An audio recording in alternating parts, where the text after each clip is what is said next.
Ops, manglaag na punta. So karon mga tuta og Samal Island. Unsa atong buhaton? Dili syempre manglaag sa pamandi ay. Tip lang jud na mo guys. Pag maglagay og Samal, sure jud nga weekdays na tapos dili holiday kay para walay samo sa barge dili magunanay makasakay ang tanan ug taro. Natay two options kung asa ta ganahan mo sakay guys. Kani mo ni siya ang katong Davao Samal barge tapos ang pikas is Davsam katong nasa may sa unsi nga moagi pa kag palengke. Okay, so karon naglayag na gyud no? Mga around 20 to 30 minutes lang jud ang biyahon ani guys nga motabok ani kan sa Davao to Samal Island. Tapos ang pamasahe diri guys kay barato ra man kaayo, tag 20 ra man. So dili na mo alkansi ani nga makatabok na mo Samal Island. Siguro ko pag matukod na po diri ang tulay no gikan sa Davao to Samal, hamo magbaktas mo para ma-enjoy ninyo ang kainit sa dagat. Lahiran jud ang trip guys basta padagat jud mo no. Kanang ma-revive good ka good tapos ang feeling nimo burag summer man jud kaayo. Ana ba? After almost 30 minutes, guys, nakaabot ang yuta sa Samal Island. Ninaog na taan na o paso na ta diha sa ilahang long way run padulong dito sa pinaka main entrance diri sa Samal. But before anything else, guys, magbayad na ta og one-time payment na environmental fee. Sa dili taga Samal, mo bayad ta og 50 pesos. O kung taga Samal ka og nakay mapakita nga ID nga diri imuhang home address or either naka sa taga talikod ka or diri sa main island sa Samal, no need na ka magbayad basta lang kay ma-present. Tapos mas klaro na pud kayo ang ilahang mga taripa diri guys. Dili na paras dati nga magbot-bot lang og kanang presyo ang mga tricycle driver no nga ang one way padulong lang og kaputian that is 600. Wow, kilatan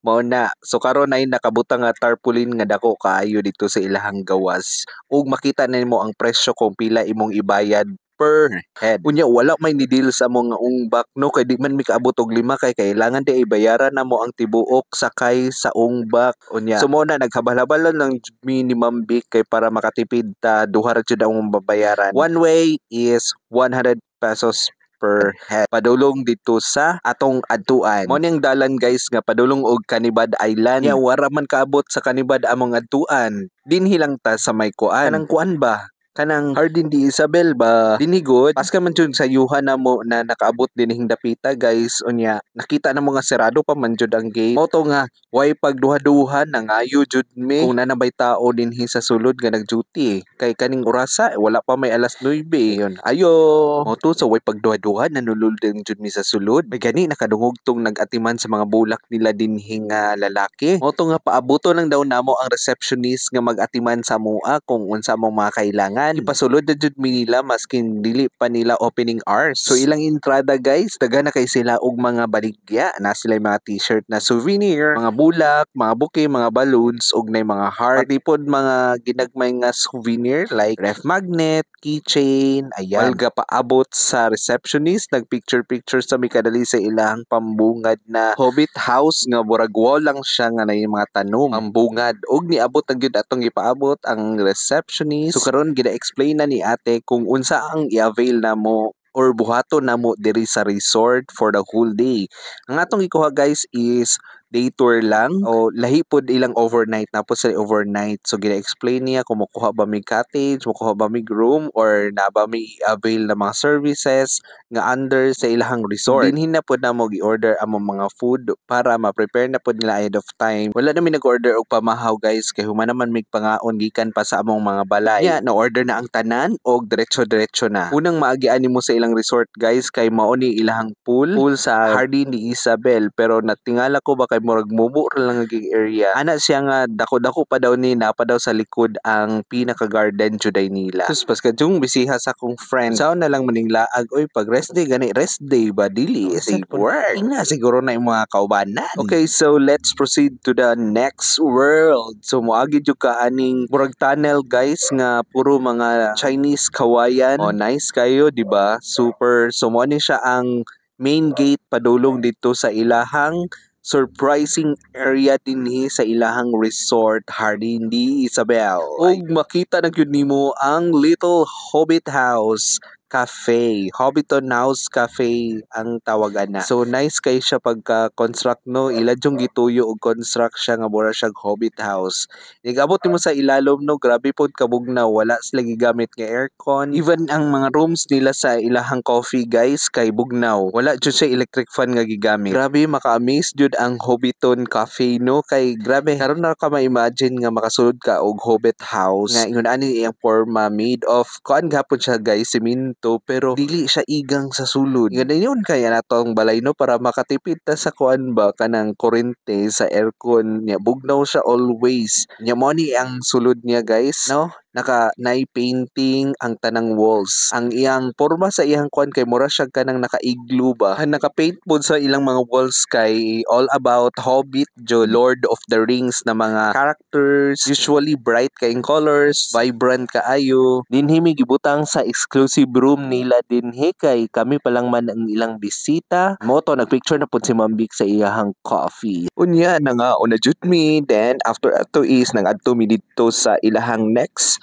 Hobbiton House, which is maondi daw ni ang ginatawag nila nga pizza house. So close karon nga time, so wala sa mi nanulo dito and proceed mi sa taas. So dako pa jud nilang garden guys. Mao ni siya ang ibabaw sa pizza house nila no. So naugibot nga nila Harden ni Isabel na word unya na mga statua nga mga hulmigas nga medyo dagko ug naapoy mga daghang mga statua dinhi. So daghan kay kag anang area nga pwede ma-picture-picturean. Unya karon kay ni plaster na jud si Mambik dinhi kay para na siya hulagway og pwede na niya ipang profile picture. Ug usa sa mga gikalingawan na mo dinhi kay kaning ferry nga murag kabuhi. Oh, di ba? Na-stroke lang ang kamot. So ganahan kay ang picture, ganahan kay nagpa-picture si Mambik ana, so nisundog lang siya. Then going forward, adto na punta sa ilahang pinaka-widest area. So mosulod ka aning tunnel diri nga naidaghang heart. Then mao na ni ang entrada sa ilahang mga rooms. So dako kay siya nga playground. Unya, to nagpa-picture na pud may kay since Valentine's this time, late na kay nun ako na-upload as reels. So nagpa-picture lang pud mi. Ayan. Kaya ang concept din nila diri is romantic place. Everything is heart. So mo na sila mini pool diri, then pwede mo maligo dira.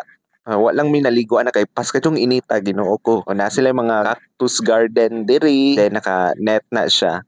Morning entrada sa 15,000 hearts. So kana ding 15,000 hearts guys is made of dili po na siya cartoon pero kuan na siya kanang mga semento nga hearts nga giporma nila og ang counting daw ana is 15,000 hearts. Nga masindot daw ni siya pagabi kay kanang musiga daw ng mga lines o kanang magipangbutang nila nga mga LED lights. So todo picture siya, nindot jud kay siya sa picture kay vibrant kayo ang red, contrast kay siya sa green. Mo nang klaro jud kayo, nindot kay siya tanawon sa picture. Og pwede mo navigate dira, nindot diri mag-prenup guys. Oo. Mo ni gi-enjoy ra jud namo ang kainit sa panahon nga nagsigig lakaw-lakaw aning puro mga semento nga hearts. Mao na siya. Sumatuyok na nimong tibuok nga kuan. Burag na ni siya sa 500 square meter na area sa hearts lang alone. Mao na pas kadyong inita wa jud may kiberba sa laag gani lampornas painit. Yun. So mao ni ang ilahang garden area. Og na adtuan na pod nato na siya. Nindot ni diri kung natay drone shot. So medyo mahal pa magud ang drone, di pa tato ma-afford ang drone. Mao nang nagbentira lang sa tadirig ka ng kuan naka landscape capture. Mao na akong gitry og dagan, gituyok nako ang 15,000 hearts. Di na pud nimo ma-feel ang kainit dinhi kay grabe man pud kahangin kay nanan ni sa ibabaw nga part dinhi sa Samal. Ug medyo layo pud di burag tunga-tunga jud ni sa Samal kay ang next ani nga barangay is padung naman siya Canibad Island katong pinakanindot pud nga beach dinhi nga nasa opposite part sa Davao City nga naka-front siya sa Governor Generoso na island. Mao na og ituyok jud ako no. Gandaghan jud. Nakay steps pod, ang steps nga imuhang kuanan is hearts man pod.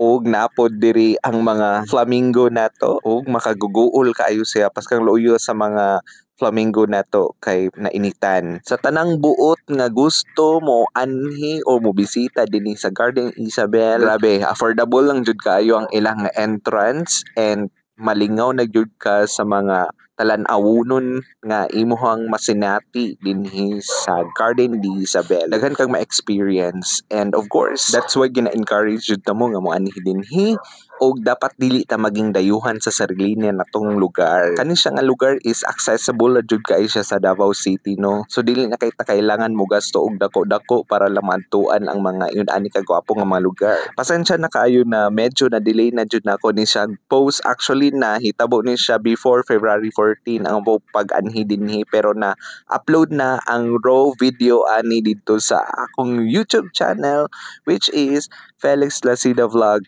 So palihog lang kog subscribe sa wala pa naka-subscribe sa tong YouTube channel og ang mga photos nga among kuha diri is naka-post na pod siya atong February 14 sa ato ang diri sa ato ang page sa Felix Lacida Vlog. English pa ka man jud kay ako ang mga explanation dito na dito tanan ang inyuhang mga need na information. So ang purpose ng sa atong video is makita jud ninyo ang all around o mga details na area sa kaning lugar para ma-imagine ninyo og masuroy na pod kung dili niyo afford nga makaanhi diri at least nakita niyo sa video nga inani kanindot ang area. So don't forget to follow and like our page para ma-update mo sa pinakabag-o natong nga ipang post og mga laag nato dinhi sa Mindanao. Syempre we locally promote our place. Kay daghan jud mga nindot diri nga lugar sa Mindanao nga wala pa jud nato siya na totally na explore ug mag-uban-uban gyud ta. Pirmi sa ato ang mga laag para magka-idea ta kung asa ta pwede mangadto if in case natay mga bisita gikan sa laing lugar nga gusto nato isuroy dinhi sa ato ang lugar. At least natay mga itinerary nga pwede nato i-suggest para